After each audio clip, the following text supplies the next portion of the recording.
আসসালামু আলাইকুম প্রিয় ভাই বন্ধুরা, থাম্বনেল দেখে বুঝতে পারছেন আজকে ভিডিওর টপিকটা কি। লজ্জার কোনো বিষয় না, কিছু গোপন অঙ্গর কিছু প্রশ্ন নিয়ে আপনাদের মাঝে চলে আসি। স্ত্রীর সাথে দুইবার সহবাস করলে কি এমন ক্ষতি হয়, কি ক্ষতি হয় না, আর কিছু প্রশ্নের উত্তর নিয়ে আপনাদের মাঝে চলে আসি। চলুন দেখি নেই শেখ আহমদুল্লাহ কি বললেন উত্তরগুলো। একবার স্ত্রী সহবাস করার পর ফ্রেশ না হয়ে আবার মিলিত হলে কি গুনাহ হবে? যাদের অল্প দাড়ি তাদের চাপ দাড়ি উঠানোর জন্য কি ঔষধ ব্যবহার করা যাবে? স্ত্রী মারা গেলে স্বামী গোসল করাতে পারবে?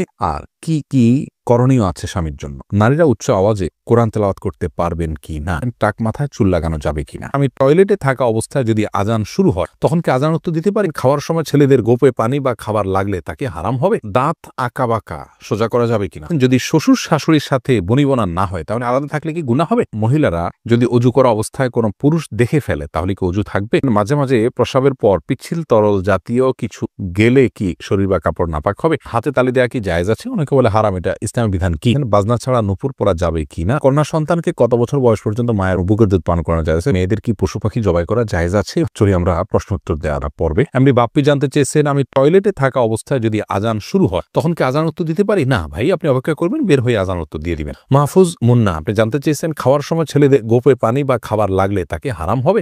না, এমন কোনো কথা নেই। গোপে পানি বা খাবার লাগলে হারাম হয়ে যাবে, এটা জায়েজ নাই। এমনি লিটন হোসেন জানতে চেয়েছেন, দাঁত আঁকা বাঁকা সোজা করা যাবে কিনা? হ্যাঁ, যাবে, কোনো অসুবিধা নেই। আঁকা বাঁকা দাঁতকে সোজা করাতে কোনো অসুবিধা নেই, এটা খুবই সাধারণ একটি বিষয়, অনেকেই করে থাকেন আজকাল, অসুবিধা নেই ইনশাআল্লাহ। শারমিন সোনালী আপনি জানতে চেয়েছেন, যদি শ্বশুর শাশুড়ির সাথে বনিবনা না হয় তাহলে আলাদা থাকলে কি গুনাহ হবে? আলাদা থাকলে গুনাহ হবে না, ওনাদের হক যদি মোটামুটি আদায় করা হয়, তাদের যেটুকু প্রয়োজন, আলাদা থাকলে যে গুনাহ হবে এমন কোনো কথা। আব্দুল মোমিন জানতে চেয়েছে, মহিলারা যদি অজু করা অবস্থায় কোনো পুরুষ দেখে ফেলে তাহলে কি অজু থাকবে? দেখুন ভাই আব্দুল মোমিন, অজু করা অবস্থায় কোনো পুরুষ দেখলে অজু ভাঙবে এমন নয়, তবে সেটা যদি ইচ্ছাকৃত দেখেন তাহলে গুনাহ হবে, অনিচ্ছাকৃত হলে গুনাহ হবে না। কিন্তু এই দেখার সাথে অজু ভাঙার কোনো সম্পর্ক না, অজু থাকবে ইনশাআল্লাহ। এমডি নাসির উদ্দিন জানতে চেয়েছেন, মাঝে মাঝে প্রস্রাবের পর পিচ্ছিল তরল জাতীয় কিছু গেলে কি শরীর বা কাপড় নাপাক হবে? যদি শরীরে লাগে তাহলে সে অংশটা ধুয়ে ফেলবেন, কাপড় লাগলে সে অংশটা ধুয়ে ফেলবেন, বাস, তাহলেই চলবে।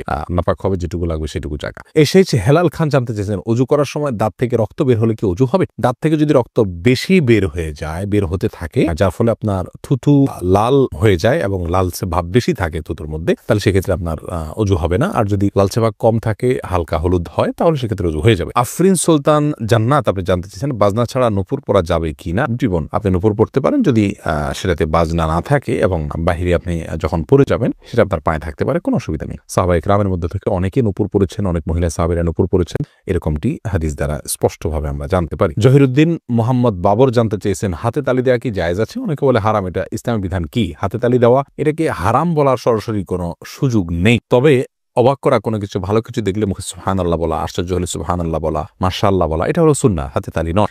কিন্তু যদি কেউ হাতে তালি দেন তাহলে সেক্ষেত্রে হারাম হয়ে যাবে, এটা মোটেও সঠিক নয়। এম এস আল মামুন জানতেছেন, কন্যা সন্তানকে কত বছর বয়স পর্যন্ত মায়ের বুকের দুধ পান করানো যায়? কন্যা এবং ছেলে সন্তান সবার জন্য একই বিধান, 2 বছর পান করাবেন। ইমাম আবু হানিফার মতে তার বেশি পান করানো জায়েজ নাই, অন্যান্য ইমামদের অনেকের মতে জায়েজ আছে, যেহেতু কোনো নিষেধাজ্ঞা নেই। যেহেতু আল্লাহ কোরআন কারিমে হাওলাইনে কামেলাইনি বলেছেন, লিমান ওই আরাদা আন ইউতিম্মা রাদাআহ, যে ব্যক্তি দুধ পান করার সময় পূর্ণাঙ্গতায় পৌঁছাতে পান তিনি 2 বছর করাবেন। আল্লাহ তাআলা পরিষ্কার বলেছেন, এজন্য 2 বছর করানো জায়েজ আছে। আর সায়েন্টিফিক্যালি বিষয়টা প্রমাণিত যে পরে আর মায়ের বুকের দুধে কোনো উপকারিতা বাচ্চার জন্য থাকে না, এজন্য 2 বছর পান করাবেন, ছেলে হোক মেয়ে হোক, যে মানে উভয় ক্ষেত্রে। খালেদা আক্তার জানতেছেন, মেয়েরা পর্দা না করলে মা বাবার কবরে কি আযাব হবে? মা বাবার যদি সেখানে কোনো দায় থাকে, ত্রুটি থাকে, তাহলে সেক্ষেত্রে তাদের আযাব হতে পারে, কিন্তু মা বাবা যদি তাদেরকে সঠিক পথের দিশা দিয়ে থাকেন, বুঝিয়ে থাকেন, দায়িত্ব পালন করে থাকেন, তাহলে সেক্ষেত্রে তাদের দায়ভার তারা শুধু সন্তানরাই বহন করবে, মা বাবার উপর কোনো কিছু দায়ভার চাপানো হবে না। আল্লাহ বলেছেন, লা তাযরু ওয়াজরাতুন উযরা উখরা, কারোর দায়ভার অন্য কেউ বহন করবে না। লাইসা লিল ইনসানি ইল্লা মা সাআ, প্রত্যেকে যা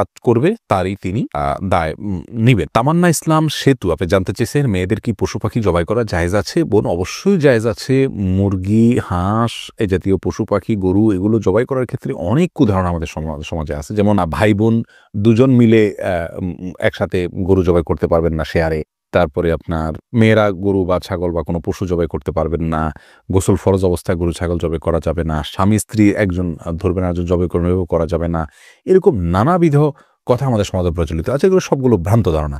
ছেলেরা যেমন জবাই করতে পারবেন, মেয়েরাও কিন্তু সেভাবে আপনার জবাই করতে পারবেন, কোনো অসুবিধা নেই। জবের যে শর্ত আছে বিসমিল্লাহ আল্লাহু আকবার বলে জবাই করে ফেলবেন। রবিউল ইসলাম জানতে চেয়েছে কোনো কিছুতে পা লাগলে সালাম করা কি জায়েজ? না ভাই, কোনো কিছুতে পাও লাগলে সেখানে হাত দিয়ে সালাম করতে হবে। হাত দিয়ে যদি সালাম হয় না, পা শুয়ে এটাকে সম্মান করে কোনো কথা নেই। কিন্তু আমাদের সমাজ যেহেতু পাও লাগাটাকে অসম্মান মনে করা হয়, এটা ওরফ, আর ওরফের একটা এতেবার এবং গ্রহণযোগ্যতা ইসলামী শরীয়তে আছে, যার কারণে কারোর গায়ে পাও লাগলে সেটা লাথি দেওয়ার সাথে কিছুটা সাদৃশ্যপূর্ণ হওয়ার কারণে আমাদের সমাজ এটাকে দূষণীয় মনে করে। আরবেনরা দূষণীয় মনে করে না, তারা জন্য পাওয়া লাগলেও এটাকে কিছু মনে করে না। তো আমাদের সমাজে যদি দূষণীয় মনে করা হয়, সেহেতু যার কাছে যার গায়ে পাওয়া লেগেছে তাকে যদি আপনি একটু টাচ করে আপনি আসলে পাওয়া লাগাতে চাননি, হাত লাগাতে চেয়েছেন অথবা অশ্রদ্ধা করতে চান, এটা বোঝাতে চান, তাহলে সেটা ঠিক আছে, এটাতে দোষের কিছু নেই। তবে এর মানে এই নয় যে তাকে আপনি সালাম দিবেন। ভাই রাশেদুল ইসলাম রুবেল আপনি জানতে চেয়েছেন টাক মাথায় চুল লাগানো যাবে কিনা, এ ব্যাপারে ইসলামের কোনো বিধিনিষেধ আছে কিনা। ভাই রাশেদ, টাক মাথায় চুল, আলগা চুল লাগানোর ব্যাপারটি একজন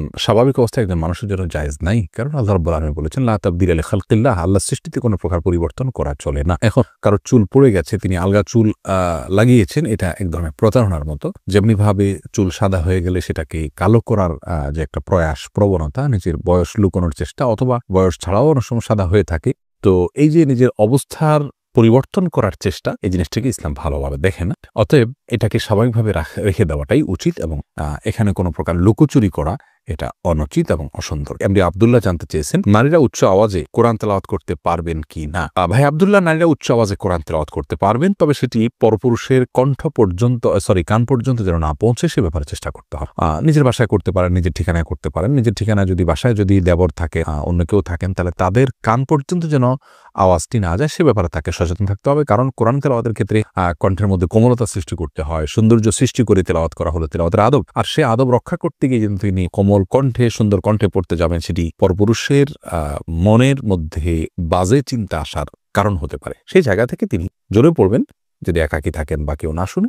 আর যদি কেউ শোনার মতো থাকে তাহলে তার কান পর্যন্ত যেন না যায় সেভাবে তিনি তেলাওয়াত করবেন ইনশাআল্লাহ। ফাহিম আপনি জানতে চেয়েছেন স্ত্রী মারা গেলে স্বামী গোসল করাতে পারবে আর কি কি করণীয় আছে স্বামীর জন্য। দেখুন, স্ত্রী মারা গেলে স্বামী গোসল দিতে পারবেন কি না, এই বিষয়টি ওলামায়ে কেরাম এবং ইমামগণের মধ্যে মত পার্থক্য আছে। ইমাম আবু হানিফা রাহিমাহুল্লাহর মত হলো যে স্ত্রী মারা গেলে স্বামী তাকে গোসল দিতে পারবেন না। তার কারণ হলো তিনি মনে করেন মৃত্যুর সঙ্গে সঙ্গে বৈবাহিক সম্পর্কটা আর থাকে না, ছিন্ন হয়ে যায়, যার কারণে তারা মাহরামের মতো হয়ে যান। এখানে অন্য কোনো মেয়েরা গোসল দিবেন।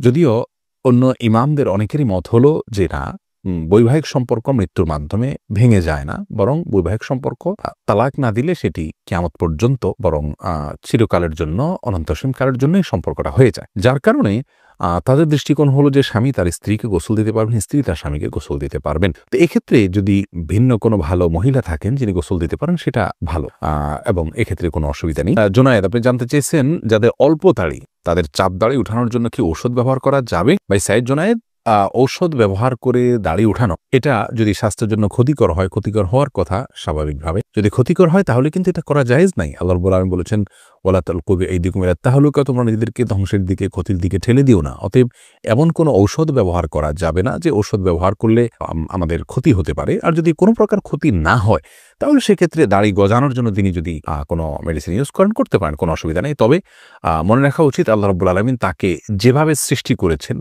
সেটার উপরে সন্তুষ্ট থাকা, এটার মধ্যেই কল্যাণ নিহিত আছে।